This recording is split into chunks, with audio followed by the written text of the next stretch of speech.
Super star Rajinikanth அவர்கள் வந்து Jailer 2ன்ற திரைப்படத்தில் தற்பொழுது நடித்திருவார். அவரோடு யாரெல்லாம் நடிக்கிறாங்க அப்படின்ற தகவலும் வந்து தற்போது வெளியாகியிருக்கு. ஜெயிலர் 2 படத்தில் ரஜினிகாந்தோட சேர்ந்த முதலாவதாக வந்து பார்த்திங்கன்னா தெலுங்கு நடிகரமான, அது மட்டும் இல்லாமல் சூப்பர் ஸ்டார் ரஜினிகாந்த் அவர்களுடைய நெருங்கிய நண்பருமான பாலகிருஷ்ணன்ற பாலையா அவர்கள் வந்து ஜெயிலர் 2 படத்தில் 20 நிமிட காட்சியில் நடிப்பதாக தகவல்கள் வெளிவந்திருக்கு. இதனால் இந்த படத்துக்கு தெலுங்கில் அதிக அளவுக்கு மவுசு எகுரும்னும் எதிர்பார்க்கப்படுது.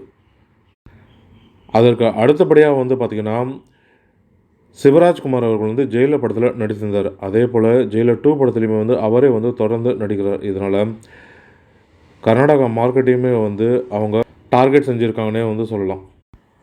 அதுக்கு அடுத்தபடியாக வந்து பார்த்திங்கன்னா, ஜெயிலர் 2 படத்தில் வில்லன்களில் ஒருவராக வந்து எஸ்.ஜே. சூர்யா நடிப்பதாக தகவல்களும் வெளிவந்திருக்கு.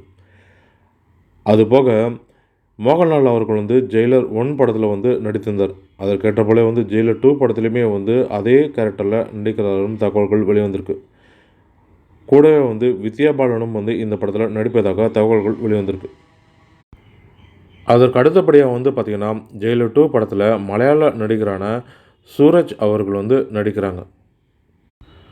அதுக்கு அடுத்தபடியாக வேட்டையன் படத்தில் வந்து ரஜினியோடு சேர்ந்து நடித்திருந்தார் பகத் பாசில் அவர்கள். அதே போல் ஜெயிலர் 2 படத்துலையுமே வந்து சேர்ந்து நடிப்பதாக தகவல்களும் வெளிவந்திருக்கு. ஏற்கனவே ஜெயிலர் படத்தில் முக்கிய வில்லன் கதாபாத்திரத்தில் இவர் தான் நடிக்க இருந்தது. இவருடைய கால் ஷீட் கிடைக்காதனால தான் வந்து வேறு ஒரு மலையாள நடிகர் வந்து நடிக்க வேண்டியதாக இருந்தது. தற்போது வேட்டையனை தொடர்ந்து ஜெயிலர் 2 படத்துலையுமே வந்து முக்கிய கதாபாத்திரத்தில் நடிக்க இருக்கிறார் பகத் பாசில் அவர்கள். அதே போல் வந்து தமன்னாவும் சந்தானமுமே கூட இந்த படத்தில் ஜெயிலர் 2 படத்தில் இணைவதாக வந்து பேசப்பட்டுட்டு வருது. இப்படி பவர்ஃபுல் நடிகர்லேருந்து முக்கியமான நடிகர்கள் வந்து அனைவருமே இந்த படத்தில் இருக்கிறாங்க போல தெரியுது. படம் வெளிவந்தால் தான் வந்து யாரெல்லாம் இந்த படத்தில் நடிக்கிறாங்கன்ற முழு தகவலுமே வந்து தெரிய வரும். பொறுத்திருந்து பார்க்கலாம். படம் வெளிவருவதற்கான இன்னும் சில மாதங்கள் தான் இருக்குது. அதில் யாரார் நடிக்கிறாங்கன்ற தகவல்களும் வந்து கூடிய விரைவில் வெளிவரும்.